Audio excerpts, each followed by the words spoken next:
જય ઈસુ ખ્રિસ્તમાં લભાઈએ તથા બહેનો, દિવ્ય ધ્યાનના દિવ્ય સંદેશમાં તમારું સ્વાગત છે. તપ ઋતુનો બીજો રવિવાર. આ સંદેશ સાંભળ્યા તમારા સૌ માટે અને તમારા પરિવારજનો વિશે પ્રાર્થના કરું છું. તમારા બાઇબલ લઈ લો, ઈશ્વરના વચન સાંભળીએ. લોકનો ગ્રંથ 9મો અધ્યાય 28થી 36મી કલમ સુધી. ઈસુ પીતર, યાકોબ અને યોહાન લઈને પર્વતો પર પ્રાર્થના કરવા ગયા. પોતે પ્રાર્થના કરતા હતા એ દરમિયાન તેમના ચહેરાનો દેખાવ બદલાઈ ગયો. તેમના વસ્ત્રો ઉજ્જવળ થઈ ગયા અને એક બે માણસો તેમની સાથે વાત કરતા દેખાયા. એ મોસે અને એલિયા હતા. બંને મહિમામાન દેખાતા હતા. યરુશલેમમાં મૃત્યુને ભેટને ઈસુ ઈશ્વરની ઈચ્છાને કેવી રીતે પરિપૂર્ણ કરવાના હતા તેની વાત કરતા હતા. પીતર અને તેના સાથીઓ ઊંઘે ઘેરાયેલા હતા. છતાં જાગતા રહીને તેમણે ઈસુને મહિમાને અને તેમની પાસે ઊભેલા પેલા બે માણસોને જોયા. અને એ માણસો ઈસુ પાસેથી ચાલ્યા જતા હતા. ત્યાં પીતરે ઈસુને કહ્યું, ગુરુદેવ, આપણે અહીંયા જ રહીએ તો કેવું સારું. અમે અહીં 3 મડુલી બનાવીએ, એક આપને માટે, એક મોસેને માટે, એક એલિયા માટે. પણ પોતે શું બોલે છે એનું એને ભાન નહોતું. હજુ એ પ્રમાણે બોલતો હતો ત્યાં જ એક વાદળે આવીને તેમના ઉપર છાયા પાથરી. વાદળની છાયામાં આવી જતાં તેઓ ભયભીત થઈ ગયા. વાદળમાંથી વાણી સંભળાઈ, આ મારો પુત્ર છે, મારો પ્રિયતમ પુત્ર છે, એનું કહ્યું સાંભળજો. આકાશવાણી પૂરી થઈ એટલે ઈસુ એકલા જ નજરે પડ્યા. શિષ્યો મૂંગા રહ્યા. પોતે જે કંઈ જોયું હતું તેને વિશે તે વખતે તેમણે કોઈને કહ્યું નહીં. આ પ્રભુની વાણી છે, તે આપણો આધાર છે. ખ્રિસ્ત મહાલભાઈ તબેનું તપ ઋતુના બીજા રવિવારમાં દર વર્ષે બીજા રવિવારે આ પાઠ દિવ્ય રૂપ દર્શનનો પાઠ આપણને આપવામાં આવે છે. ઉપાસ ચક્રમાં પહેલા વર્ષ માથીના ગ્રંથમાંથી અને ઉપાસ ચક્ર બીજા વર્ષમાં માર્કના ગ્રંથમાંથી અને આ વર્ષ ઉપાસ ચક્ર ત્રીજો વર્ષ છે એટલે લૂકના ગ્રંથમાંથી આપણને આ શાસ્ત્ર પાઠ આપવામાં આવે છે. દિવ્ય રૂપ દર્શન એટલા માટે છે કે કેલ્વરી પહેલાં પ્રભુ ઈસુ પોતાના મહિમા બતાવે છે, જેથી કરી એમને પૂરી ખાતરી થાય એમને શિષ્યોને કે કેલ્વરી પછી આ મહિમા પ્રાપ્ત કરવાના છે, દુઃખ પછી આ સુખ પ્રાપ્ત કરવાના છે. એમ કરીને એમને એધાણી તરીકે, સાઇન તરીકે એમને બતાવે છે.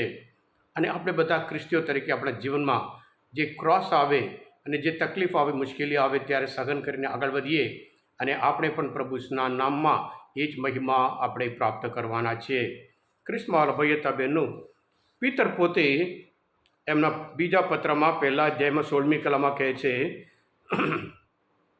અમે તમને આપણા પ્રભુ ઈસુ ખ્રિસ્તના પ્રભાવપૂર્ણ આગમનની વાત કરી.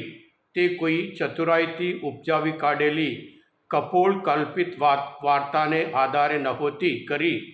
તેમના ઐશ્વર્યને અમે નજર ભાળ્યું છે. એમ કરીને એ પોતે સાક્ષી આપે છે ખાતરીપૂર્વક. હા કૃષ્ણમાલ ભાઈ હતા બહેનો, ત્રણેય માથી માર્ક, લૂક એટલા માટે આપે છે, આ બનાવ માટે બહુ વધારે મહત્ત્વ આપે છે. અને બાઇબલ કહે છે પ્રભુ ઈસુ પ્રાર્થના કરવા ગયા. પ્રાર્થના કરતાં શું થયું એ આજના શુભ સંદેશ છે. મહાપ્રસ્થાન ગ્રંથમાં 34મો અધ્યાયમાં 29મી કલમમાં પણ જ્યારે મોસે સિનાઈ પહાડ ઉપર પ્રાર્થના કરવા ગયા, એમના ચહેરા ઉપર એટલું બધું તેજ કે એરોન કે મરિયમ પોતે એમને જોઈ શકતા નહોતા. કારણ કે ઈશ્વરને મળ્યા પછી, યહોવા દેવ સાથે પ્રાર્થના કરીને આવ્યા પછી એમના ચહેરા ઉપર એટલો બધો તેજ હતો. હા કૃષ્ણવાલા ભાઈ હતા બહેનો, એ જ રીતે આજના શુભ સંદેશમાં આપણે જોઈએ છીએ કે પ્રભુ ઈસુના દિવ્ય રૂપ દર્શનમાં એમના રૂપ કેવી રીતે બદલાઈ ગયું.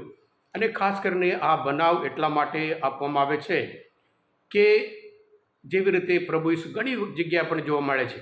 આખી રાત પ્રાર્થના કરી, સવારે પ્રાર્થના કરી, એમ કરીને આપણે ઘણી બધી જગ્યાએ આપણને જોવા મળે છે.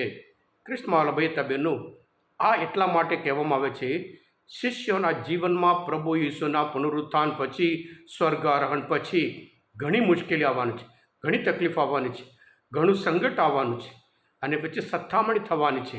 આ સત્તામણી અંત નહીં, સત્તામણી પછી જે શાશ્વત જીવનમાં જે મહિમા પ્રાપ્ત કરવાના છે એમને એ બતાવવા માટે પ્રભુ ઈસુ આ પોતાના મહિમા બતાવે છે.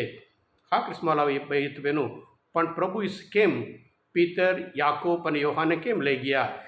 આપણે બધા જાણીએ છીએ, જ્યારે પ્રભુ ઈસુ પહેલી વખત કહ્યું, જ્યારે આપણે યરુશલેમ જઈએ ત્યારે મને આ આગેવાનો ગિરફ્તાર કરવાને, જાત જાતના આરોપ લગાડવાના છે, મને મારી નાખવાના, ત્યારે પીતર કહે છે કે આપને આ કદાચ થવાનું કરીને ઠપકો આપે છે. અને એ જ રીતે પીતર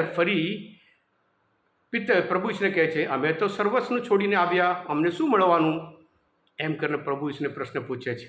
અને એવી રીતે આ બીજા યોહાન અને યાકોબ પણ જ્યારે પ્રભુ ઈસુ મહિમાવંત આવે ત્યારે એક જમણી બાજુ અને એક ડાબી બાજુ બેસે એવી ઈચ્છા હતી. પ્રભુ ઈસુને તેઓ ખરેખર ઓળખ્યા ન હતા અને સાથે સાથે બહુ મહત્વાકાંક્ષી હતા. એટલે પ્રભુ ઈસુ આ બધા માટે પ્રભુ ઈસુ જે મહિમા છે એમને પણ એ મહિમામાં તેઓ સહભાગી થવાના છે એ બતાવે છે. કૃષ્ણવાલા ભાઈ હતા બહેનો, આજે આ બીજા રવિવારમાં આપણે પણ આ શાસ્ત્રપાઠ સાંભળતા, મનનચિંતન કરતા આપણા જીવનમાં આ મુશ્કેલી આવે, તકલીફ આવે, અને સાથે સાથે શાસ્ત્રપાઠ બતાવે છે મરણ કશું અંત નથી, મરણ પછી મહિમા થવાનું છે. ક્રોસ પછી મહિમા, અને સાથે સાથે આપણા બધાના આત્માનું નિવાસ સ્થાન એ સ્વર્ગ છે. એ બધું ધ્યાનમાં રાખી આપણે પણ પ્રભુ ઈસુ જેવી રીતે ક્રોસ ઊંચકીને આગળ વધ્યા હતા, પ્રભુના સંતાન તરીકે પ્રભુની પાછળ આપણે જીવનમાં જે મુશ્કેલી આવે, તકલીફ આવે, સંકટ આવે, સમસ્યા આવે, સત્તામણી થાય, પણ મહિમા આપણે માટે રાહ જોઈ રહે છે. હા કૃષ્ણવાલા ભાઈ બહેનો, આજના શાસ્ત્રપાઠ મનનચંદન પ્રભુ ઈસુને ઓળખવા માટે મદદરૂપ થયા હોય તમે પોતે દિવ્ય ધ્યાન, દિવ્ય સંદેશ સબસ્ક્રાઈબ કરજો અને બીજા માટે પણ ફોરવર્ડ કરજો. કારણ તમે બધા આશીર્વાદિત છો, તમે બધા અભિષિક્ત છો. પ્રભુ તમારા અંતરમાં વસો. સર્વશક્તિમાન પરમેશ્વર પિતા અને પુત્ર અને પવિત્ર આત્માનો આશીર્વાદ તમારા ઉપર ઉતરો. આમેન. બોલો દિવ્ય દયાનો જય. God bless you all.